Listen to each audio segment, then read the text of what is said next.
Enough, enough. All right, serious monologue tonight. They say this after every terror attack.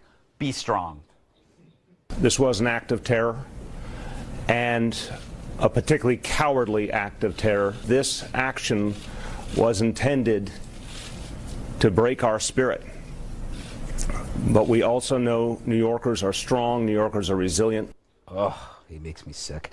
Those are strong words, but always after the fact. Then they tell us, as always, to keep an eye out. 8.5 million New Yorkers, several million other tourists. That's a lot of eyes and ears in our city. If you see something, say something. There it is. See something, say something. But if we actually say something, what then? You'll likely be called a bigot. True, we have 8 million sets of eyes, but what good are they if we can't use our 8 million mouths? Since 9/11, we've learned if you make a peep, you're profiling, and that's racist. It's why no one spoke up about the Fort Hood shooter, a known Islamist, or that San Bernardino creep and his wife. This latest loser was interviewed by the feds 2 years ago. His neighbors saw him doing some weird stuff, but nothing was done, maybe because doing something could ruin you.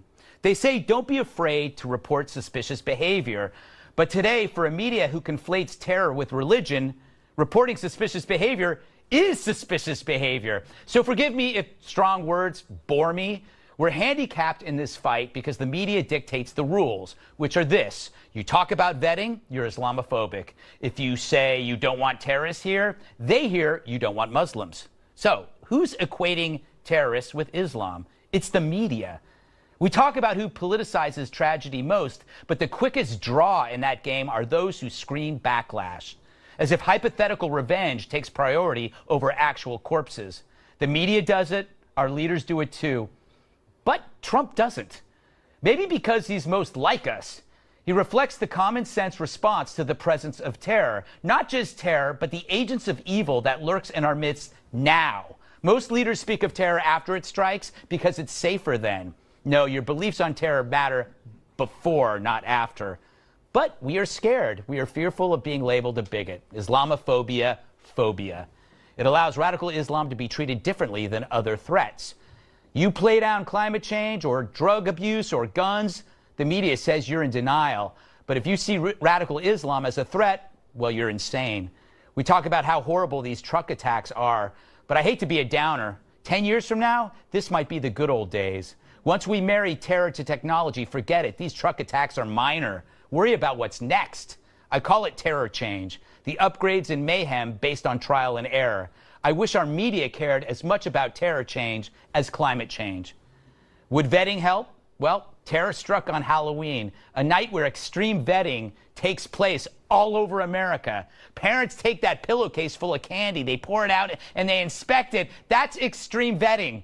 Good parents vet, so should good governments.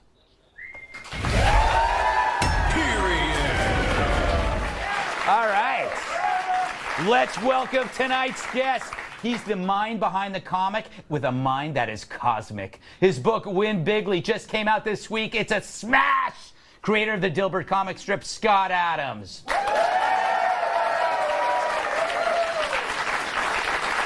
There she is. She's like a holiday punch, a little bit sweet, and the rest is vodka. Los Angeles reporter Lauren Savon. She's as grim as my basement gym. National Review reporter Kat Timpf. And the fire department calls him when they're stuck in a tree. Former bodyguard, my massive sidekick, Tyrus. All right. Scott, you're the expert of all things Trump. Trump tweets after this terror attack. It seems like the media gets more upset about that than the attack. But is it wrong for him to speak his mind? Well, this might be the first example of execution by tweet. Really? You know, I think he might actually kill him by making the trial so unfair that he's released in New York City. He lasts 5 minutes on the street. So, that's brilliant. Yeah, I mean, he has 2 ways to win and no ways to lose. He's either going to get convicted or released. Neither of those are good for him. Yeah, that's true. That's true. So the tweet contaminates the jury pool. The guy gets out and then he's murdered. Ideally. I think that is ideal. Lauren, was it bad to tweet? I always get the impression that he's doing exactly what you would do after a martini. Or at 4. I put a breathalyzer on my Twitter, and that actually nailed the problem. No more. Yeah. Is it bad to tweet? No. I mean, look, I'm not a fan of the president constantly tweeting every thought that enters his brain. But in this case, I do agree with him. You know, at least we're calling it terror right out of the gate. I think that is some progress. I mean, I remember not too long ago, the headline would have been like, Florida man gets in fender bender. You know, they were so careful not to ever. Yes. So we are making some kind of progress, I guess. But yeah, we got to go a little further. Yeah, he came to Halloween as a terrorist. That was his costume. Right. What do you make about the diversity lotto? Do you think Trump wants to stop that? Is that bad, or is that opportunistic or political? Yeah, no, stop that. This guy let 23 people into the country. He's been here for 7 years.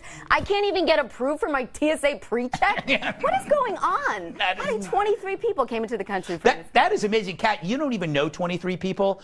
Not personally. Not personally. Twitter people don't count. Yeah. Yeah. You wouldn't use this when you were dating, a diversity lotto. Why would you do it? That is a great metaphor. You're in so much trouble. No, what I'm saying, how am I in trouble? You just said you wouldn't use diversity lotto. I'm putting my chair up. We about to have, man.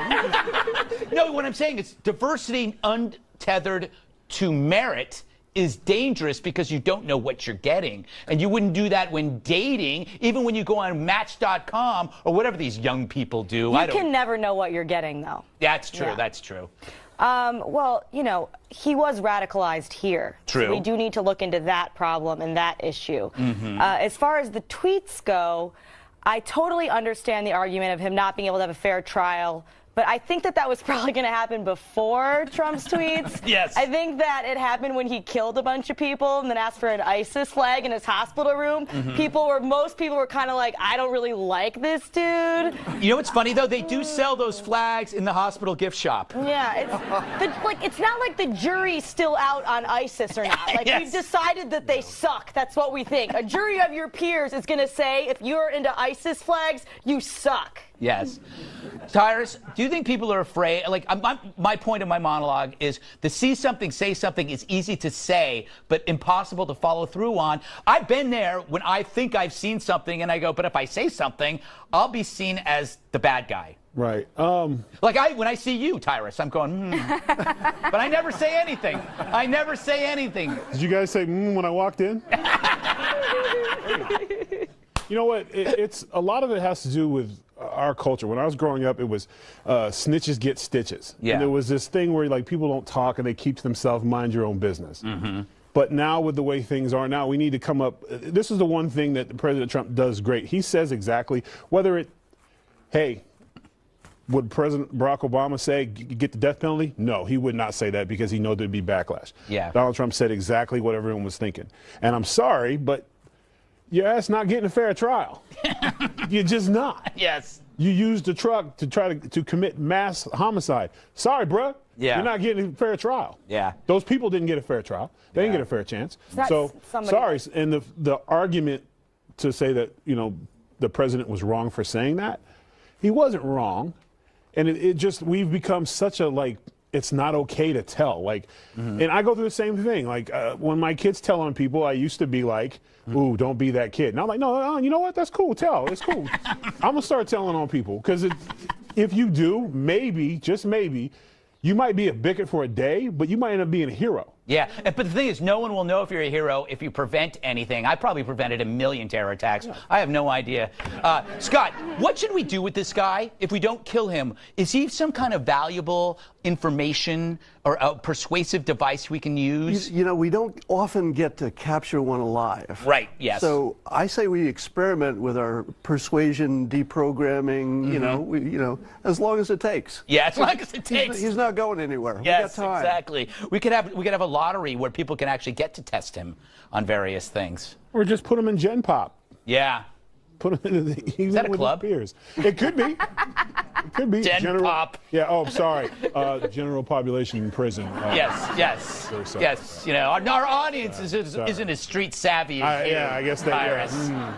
Yeah, put him in Gen Pop. I'm like, what is that? You thought I it don't was know. like an expensive. I thought it was like one of those decoration. bouncy Yeah. castles. Yeah. No, it's not. All right, we got to move on. So much coming up. It's going to blow your mind. Did Hillary Clinton stack the deck against Bernie Sanders? Who needs Russian collusion when you can corrupt your own party?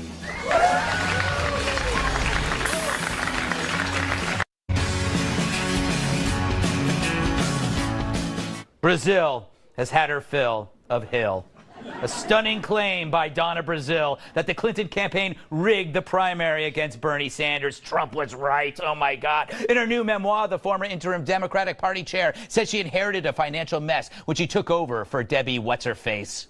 And then discovered an unethical arrangement between the Clintons and the DNC. Brazil learned the party was in deep debt, and then discovered a document that showed Hillary's campaign, the DNC, and the Hillary Victory Fund had made a deal, a secret deal. I don't know. That went like this.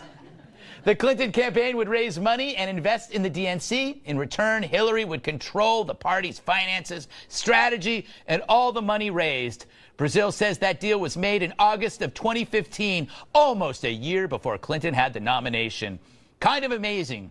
Even with the deck stacked so high in her favor, Hillary didn't trounce Bernie Sanders in the primary, and his supporters didn't forget. Hillary, Hillary, Hillary. The Bernie, can I just say, to the Bernie or bust people, you're being ridiculous. That did not age well for either of them. Now, the irony. Before all this, Brazil was a CNN commentator, and in that role, she sent potential questions to Hillary's campaign. So in this Dagwood Bumstead sandwich of political rigging, Donna herself added a layer of cheese. And all this while, Hillary continues on her never-ending book tour, wondering what happened. You know what happened. You lost, and everyone hates you. Even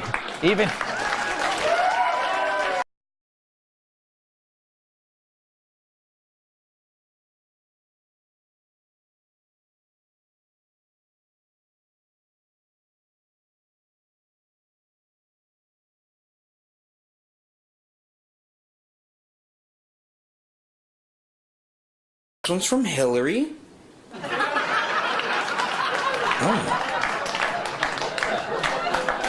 yeah. It's pretty good. It is pretty good. You have to admit, dogs just, they don't fail. They're really honest people. Lauren, what do you make of this? I don't know where your politics are, but are you upset at Hillary for what she did to Bernie? I'm upset at Hillary for what she did to the country. Look, I was one of those people that was like, Trump, shut up about Hillary. Like, she's not the president. Let's all just... But this makes me furious because for the Democrats constantly complaining, like, there's Russian collusion and every American should be furious about this because they're, messing around with our democratic system. And then you have the DNC messing around with our democratic system. Yeah. You should be just as outraged as they were. And by the way, how could this not be... This is so much worse than anyone even thought it was. Yeah. She came into the DNC, which was a mess, apparently, Right. completely broke, and is paying all their finances. She's like, don't worry, I'm going to figure this out. I'm going to start paying off all your debt. I'm going to also change around some staff positions. Yeah. It's like one of the contestants on The Bachelor deciding who he gets to date and paying for all the home trips. You know what she is? She's like Kevin Leary in Shark Tank that comes in and says, I'll take 50% of your company and 25 cents in perpetuity. Nobody watches Shark Tank. No. All right. I just learned that now, that nobody understood my metaphor. I thought mine was I should have better. just called him a predatory lender like Jesse did earlier. All right, Scott, this has to help the Republicans because you have a theory that I heard you on a Periscope about why, she takes over and they still lose. This has to help in 2018 and 2020, right, for Republicans? Well, yeah, it might. And anytime that Trump gets in any problem, he likes to drive her popularity down even lower. So Yes.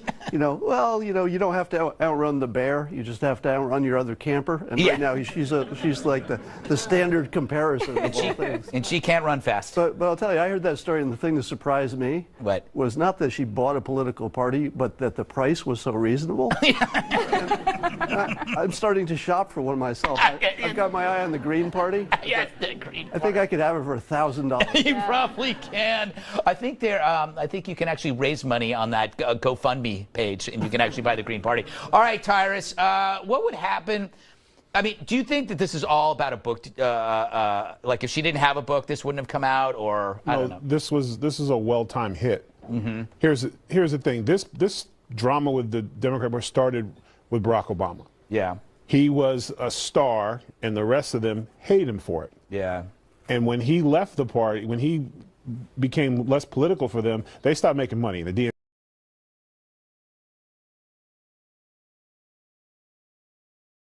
and asked them, they're going to step in, we're going to pay for everything. We all know how that works when you say, yeah, I'll take care of it, Johnny. Mm-hmm. I'll take your rent. I'll do this. By the way, I'll be in your house too. And my nephew is going to stay here with you. You know what I'm saying? Like, you take over. Mm-hmm. They took over. The thing is, like, Hillary has not gone away. No. And not only has she not gone away, she started to gain momentum with this feud with Trump.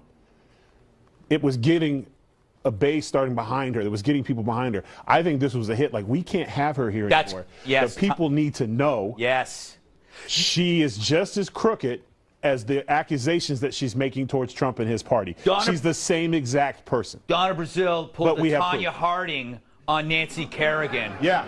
The baton is the book. Because she's no angel. She's no angel. She gave questions to Hillary to try to get advantage over Donald Trump. So she's not above getting your hands dirty. The Democratic Party they want her to go away. So this is a way of punching her to try to stop her momentum. Yeah. I said this before. You can't sell a house until you get rid of the squatters, Kat. Yep. You need to catch my drift. I'm really worried this is going to affect, Chelsea Clinton's run for the presidency.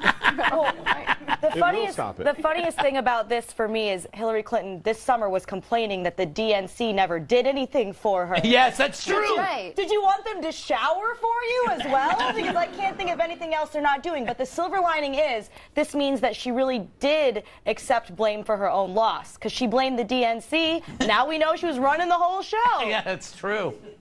She threw them under the bus while driving the bus. Mm-hmm. That is not wise. She's got to go. She's like that last pair. You know when you have a cocktail party at your apartment and everybody's gone, but that last pair? Oh, I thought you meant like a pear. No, not the fruit. Oh, the homesteader. The homesteader. And they're like, hey, bro, you got to go. They'll offer even to do dishes because they don't want to go home to their horrible life. Yeah, it's like, no. You can't, this, I know, you got to go because we want to go to bed. And they go, no, we'll help vacuum. Yeah. Get out. Go away, you weirdos. You know what? Maybe Hillary got tired of Bill getting to screw everyone. Still to come.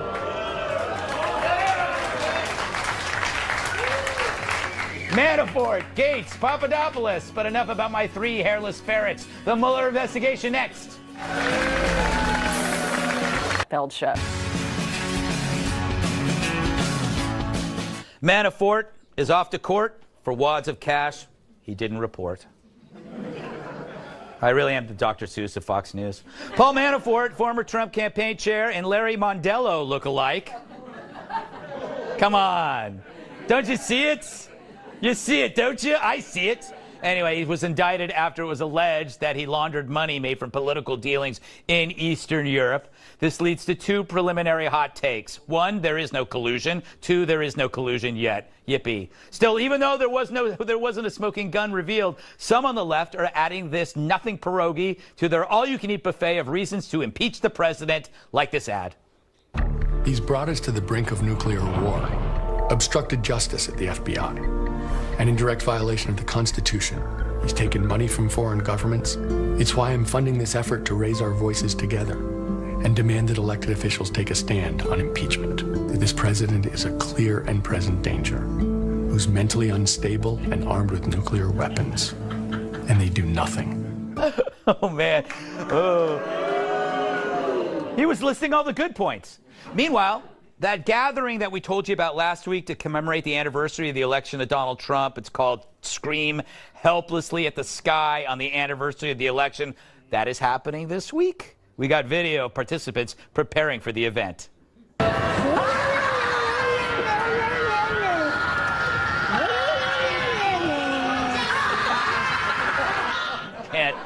I can't get enough of that. So, Scott, you have this one half of the population who are saying, hey, things are going okay. And then you got this impeachment brigade and this Russian collusion. What does it tell you? The whole thing has become so complicated because, you know, there are new characters every day and all the stories are starting to conflate. And, you know, I haven't understood all of it. A few things I do understand is that Dossier is a Russian drinking game that involves seeing what's the most outlandish thing you can get GPS Fusion to pay for. That's true.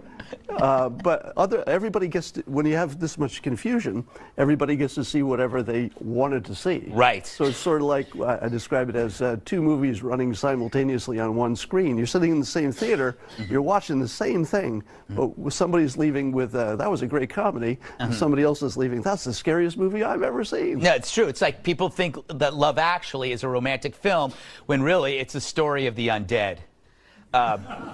Word. Yeah, thank you, Tyrus, and I'll go to you. What do you make of all this? My concern, well, first of all, it's pretty irresponsible to come on and make those kind of claims. Like, you can, when Barack Obama was president, the right was, obviously they weren't happy that they wanted Romney, that wasn't their choice, but they didn't go out and do things like that. And that's borderline treasonous. You're making those type of allegations and you're building the stuff, but it just goes to a greater evil that I'm seeing is our country is becoming like the new Cuba. We're so we're so divided. We're so like to the point where like any harebrained idea gets, I think it was like $1.5 million or something like that. People signed the petition or whatever. Yeah. Like we've just gotten to the point where you don't need facts anymore in this country. You just can say whatever you want to say and you can get a following and people behind it, and that's dangerous. It's a very dangerous time right now because an idea and an opinion can end up leading to bloodshed on the street, and that's crazy. It used to be people got behind things that were facts.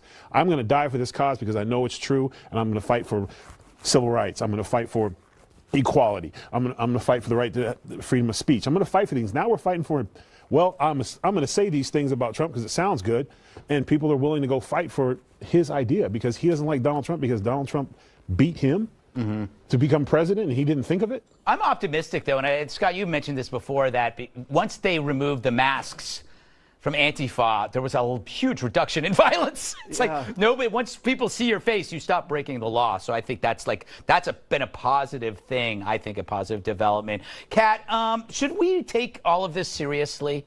Is this just gonna is this like, here's our collusion, now there's your collusion, and forget it? Like, we'll talk about Hillary, then they'll talk about Manafort, and this will go on until May. Manafort could have just made this all go away if instead of turning himself in, he just said, I now choose to live my life as a gay man. Right? Just like Kevin Spacey did. Apparently some people think that will work. Yeah. You know, this isn't a small thing. This isn't nothing. It could, if Manafort was involved in something that was Russia collusion-y, they're going to squeeze him and try to get that out of him. And then there's the two other people. So we're just going to have to wait and see.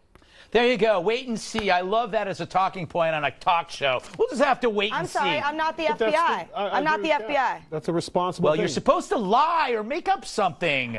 I have a show to do. All right. Lauren, I feel like I'm in the first minute of Law and Order SUV, where I have no idea what's going on. There's a lot of SUV. No, I watch SUV. Murders only in That's where they sell used Chevy Blazers, and there's long. Oh yeah, I love that one. Yeah. That's so. It's so funny. Like you think it's a Chevy, and at the end it's the GMC. It's like exactly. Crazy. I love that show. And Stabler is in the back, just looking blankly and thinking about something horrible in his past. And no one ever judges the car with the baby seat. They never bust the baby. Oh, it's a baby seat. So that car couldn't have been responsible. Oh man, but then we're in the right end, here. it is the one with the baby seat. It is the one with the baby seat, and it's a white architect. Yes. Who owned the car? It's always a white architect. Yes. I don't know why I just did rabbit ears, Lauren. Save me from my babbling. Okay, two things. Number one, the billionaire with the commercial about impeach Trump. Yeah. I am so jealous of all of his airtime. He is on every 30 seconds. If you're watching any of the news networks, he's on literally, you can see that commercial. Is it a commercial? I don't even know what it is. 3 times in one break. Yeah. It must be nice to be a billionaire and be able to buy that much airtime. Yeah, but he's still unhappy. Go ahead. I don't know. He No, he's unhappy. He's sitting in somebody's living room. Clearly, the person doesn't want him in his living room. He's wearing a denim shirt. He looks like he belongs there. He's too close to the camera, and that's a little creepy. I'm going to cut you up now. Cut you up now. I'm going to cut you off because I have to go. That was creepy. That was creepy. I have to cut you off. I have a dream that on an ABC Sunday morning show this week, one of their hosts will interview that low-level policy advisor, but they'll do it live in Greece. So I want Stephanopoulos on Papadopoulos at the Acropolis, and I'll be on top of this. That was the worst joke I've ever written, but I was going to do it anyway. Still to come. Good for you, man. The worst ad ever. Even worse than that thing with the talking gecko.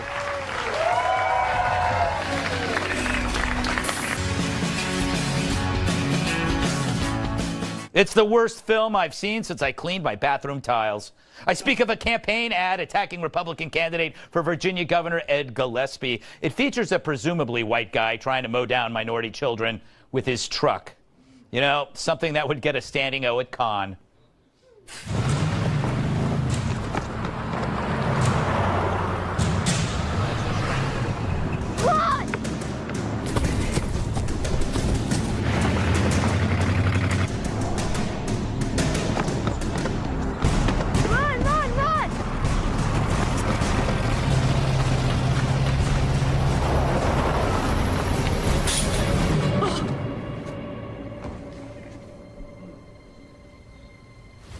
Is this what Donald Trump and Ed Gillespie mean by the American dream? Latino Victory Fund paid for and is responsible for the content of this advertisement. That's amazing. That is amazing. All right, that ad paid for by the Latino Victory Fund was released on Monday. The gist, if you vote for Ed, you want minorities dead. As you pick them off in a pickup truck. Yes, a pickup truck, the most popular vehicle in America, is now the go-to left-wing dog whistle for white bigots. But on Tuesday, the group pulled the ad after the terror attack in New York. Their excuse, given recent events, it made sense to pull it. What total And if there wasn't any doubt that this ad was crap, I showed it to my cat to see what he thought. Run, run, run! Come on! Is this what Donald Trump and Ed Gillespie mean by the American dream? Latino Victory Fund paid for and is responsible for the content of this advertisement. All right. Speaking of cats, Kat, you were telling me in the green room you love this ad because you hate children. Yeah, that's what I said. Look, I love that. That's gonna only that part's gonna be cut and on the internet somewhere. Yes, exactly. The thing is, there's plenty of legitimate criticisms you could make of President Trump. He doesn't really think before he speaks. There's plenty of things you could say. However, and I hope that I'm not sounding too biased towards Trump right now, he's never run over any children with a van. But what about a truck? Or a truck. Or a truck. I mean, he could, not to, brag, but I don't think any vehicle. No children murders. It's amazing. That's a good thing. He doesn't need it. He can kill you with a tweet. that is true. No fingerprints. Do you think you're the king of persuasion? Do you think this ad was persuasive? I mean, it looks like Gillespie's numbers are actually going up, so it might have helped Gillespie, not the other guy. But what do you think? Well, it looked brutally effective for what they were trying to do, because he used the strongest persuasion, which is fear, and the strongest fear is children. It's the most biologically active fear you could possibly have. It was visual as heck, and because it was so inappropriate, it gets played forever. That's true. So when you hear them say, well, we decided to take it off, they could take it off because it's going to get replayed forever for free. Why would you pay for what's free? Yeah, that's true. Horrible but effective. Horrible but effective. I've been told that about myself. Hey, Lauren, I maintain that if they stretch this commercial to 90 minutes, it could win at Sundance. Right? It's exactly the message. I actually thought this was an episode of your favorite show, Law & Order SUV. I didn't realize we were only watching an ad. Is that technically an SUV, a pickup truck? I'm not sure. No. Was it a pickup? The audience says no. The audience is like, absolutely not. This girl doesn't even know what a... yeah, no, I mean, I can't say it better than Adam did. It just, all of our fears and instincts are all wrapped up in one beautiful package in that that ad. So it's going to be tough to get it out of your mind once everybody's seen it. Mm-hmm. Tyrus, what do you make of this ad? Well, first of all, how come only the Latino kid got a dad? Everybody else woke up alone. Cold-blooded. What you trying to say about my neighborhood, bruh?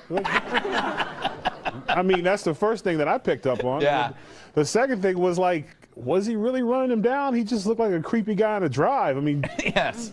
I think the point of this, while they were driving, if maybe they would have hit something like maybe Gillespie was guilty of something like this, like he was in his, maybe one of his rallies, he was like, I promise a truck in every house for every one of my brothers in the other party to go get minorities. If he said something like that, then I'd be like, oh, wow, that's what he's trying to do. But they can't beat him on substance. They can't beat them with facts. So now they're fear-mongering, which goes all the way back to that was what the bad things, the Klan and other things back in the day that were drove by hate, they used fear.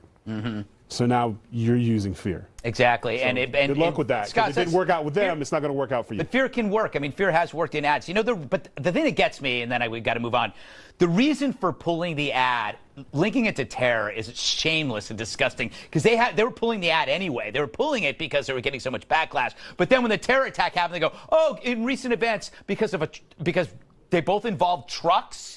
And I'm sure if it was a deplorable driving the truck in New York, they probably would have kept the ad, I would imagine. I bet they felt really bad that it wasn't. I know. But anyway, I don't have that as a fact. I'm just hypothesizing, which is what I do here for an hour. Coming up, how did Trump manage to win bigly? Scott Adams discusses his new book, Win Bigly.